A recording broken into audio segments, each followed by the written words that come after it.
Falar de autoexame é importante pra mim porque foi o que literalmente salvou a minha vida. E a resposta é bem simples. Eu descobri o câncer através de um autoexame em casa, tomando banho, despretensiosa em um dia normal como qualquer outro.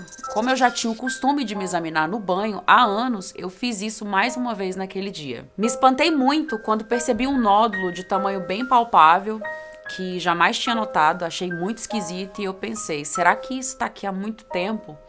Eu fiquei bastante preocupada.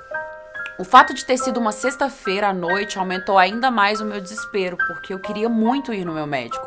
Só que ele só estaria disponível na segunda-feira. Daí vocês podem imaginar, eu nem dormi, passei o final de semana toda angustiada. Comecei então a investigar lá em 2018, quando o médico me disse que eram 4 nódulos aparentemente normais, de características benignas, mas que eu deveria acompanhar de 6 em 6 meses e assim foi feito. Foi quando eu notei que ele estava um pouco estranho, e isso já foi lá em 2019, e voltei no médico para investigar, e ele me disse que aqueles 4 nódulos, eles haviam se juntado e formado um só, e que as características já haviam sido mudadas, e que era para que eu investigasse para saber o que de fato era. E assim eu fiz. Fui numa médica especializada em patologia mamária, e quando cheguei na consulta, ela já me examinou. Na hora que ela apalpou a minha mama, ela já me olhou com uma cara de que era realmente algo grave, mas ela não disse nada. E a partir dali ela me solicitou todos os exames que são solicitados para uma pessoa que já tem o diagnóstico de câncer de mama. Ela pediu os exames, eu comecei a fazer toda aquela bateria de exames para descobrir o que de fato era. Foi quando, finalmente, no mesmo dia, eu fiz mamografia e biópsia. E na mamografia já tinha saído o resultado disso, de alta suspeita de malignidade, porém elas não me falaram.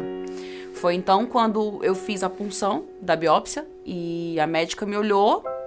E aqui em Portugal as pessoas conversam muito por olhares, digo em termos médicos, né? Os médicos conversam muito por olhares, foi o que eu percebi.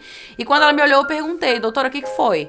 E ela não queria me falar, e eu insisti, e foi quando ela falou, olha, eu acho que isso não é boa coisa. Então, a partir desse momento, eu comecei a ficar muito desesperada, eu chorava, meu queixo tremia, minha boca tremia. Eu fiquei com muito medo na hora que eu tava fazendo a biópsia. Mas, enfim, eles não me deram diagnóstico nenhum, não me falaram nada, eu insisti com as enfermeiras para saber o resultado da mamografia que elas já tinham, e elas não me falaram, e acabou o exame, a consulta. Eu estava sozinha nesse dia, porque eu e meu marido, nós tínhamos comprado uma mesa, e essa mesa ia chegar no mesmo dia. E por eu achar que era um exame simples, eu já trabalhei em um laboratório há muitos anos e já vi as pessoas fazendo biópsia, e pra mim era um exame comum, mas não sabia que eu ia viver tudo aquilo. Então eu fui sozinha. Quando eu terminei o exame, eu saí completamente desnorteada, chorando, liguei pro meu marido completamente desesperada, eu não sabia pra que rumo eu ia, eu não tava achando nem a porta do hospital de tão desesperada que eu tava. Passaram-se 4 dias, eu estava no trabalho, foi quando a enfermeira da minha médica me ligou, a assistente da minha médica, que é uma enfermeira, me ligou, perguntando se eu poderia comparecer ao hospital naquele momento ou a que horas eu poderia ir. Que o resultado da minha biópsia já tinha saído e que horas que eu poderia ir lá. Então, nesse momento, eu imediatamente me levantei, falei que eu iria lá naquele momento, liguei pro meu esposo, falei que eu estava indo no hospital, que o resultado já tinha saído, ele me encontrou lá. E foi quando eu entrei no consultório e a médica perguntou se eu estava sozinha, primeiramente. Eu falei que sim, que meu esposo estava chegando. E ela perguntou se eu queria esperar o meu esposo, e eu falei que não, que ela poderia falar. Por mais que meu coração, por mais que a razão me dissesse que era câncer, o meu coração e a minha fé me dizia que não era. Então, nesse momento, na hora que ela falou, então, vamos esperar o seu esposo, e eu falei, não, pode falar. Nesse momento, eu já estava pronta para receber o diagnóstico de um câncer. Foi quando ela me falou, Luísa, você está com carcinoma ductal invasivo de grau 2. Na hora que ela pronunciou essa palavra, invasivo, eu fiquei desesperada, porque naquele momento, invasivo, pra mim, era que já estava espalhado no corpo inteiro. Então, eu comecei a ficar desesperada, eu gritava no consultório, eu quase joguei as coisas em cima da médica. Inclusive, não façam isso. E ela me pediu para que eu me acalmasse e que invasivo não significava que estava com metástase nem nada disso, estava localizado mesmo, em um local só da mama. E que, enfim, aí foi quando o Felipe chegou, meu esposo chegou, e eu olhei pra ele e falei, amor, é câncer, tô com câncer de mama. E nesse momento eu perguntei pra ela, tá, doutora, e agora? A partir de agora, como é que vai ser? E ela falou, olha, você vai ter que começar o tratamento. E aqui ela pronunciava sempre a palavra tratamento, tratamento, tratamento. E foi quando meu esposo perguntou, mas que tratamento é esse? E foi quando ela falou quimioterapia. E quando ela pronunciou essa palavra, o meu mundo desabou nesse momento. O meu chão caiu, eu fiquei completamente desesperada. Eu chorava muito, muito, muito mesmo. Eu perdi o controle. Eu levantava, fui no banheiro, chorei, comecei a bater um pouco a minha cabeça na parede. Eu vivi eu vivi o luto, né? O luto de receber a notícia, porque antes dela pronunciar a palavra quimioterapia, minha ficha não tinha caído. Eu tava encarando tudo aquilo ali com calma. Depois que ela pronunciou a palavra quimioterapia, foi nessa hora que a minha ficha caiu. Eu vivi muitos momentos de sofrimento e de desespero. Antes de começar a fazer os exames para definir de fato qual seria o tipo de tratamento, eu vivi muitos momentos de sofrimento, eu não conseguia pensar como seriam os meus próximos dias a partir dali.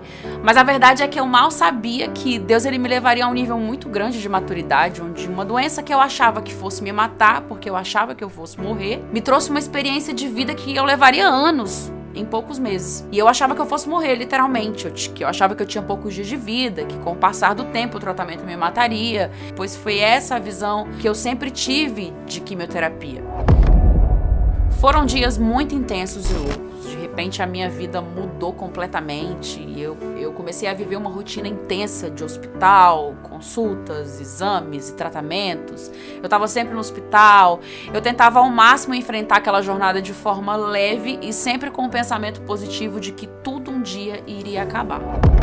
Já se passaram 2 anos do diagnóstico e nesse tempo eu pude entender que eu precisava passar por tudo isso para que muita coisa dentro de mim e na minha vida fosse mudada. Eu comecei a sentir um desejo muito grande de compartilhar toda a minha experiência e assim ajudar muitas pessoas que também passam por essa doença.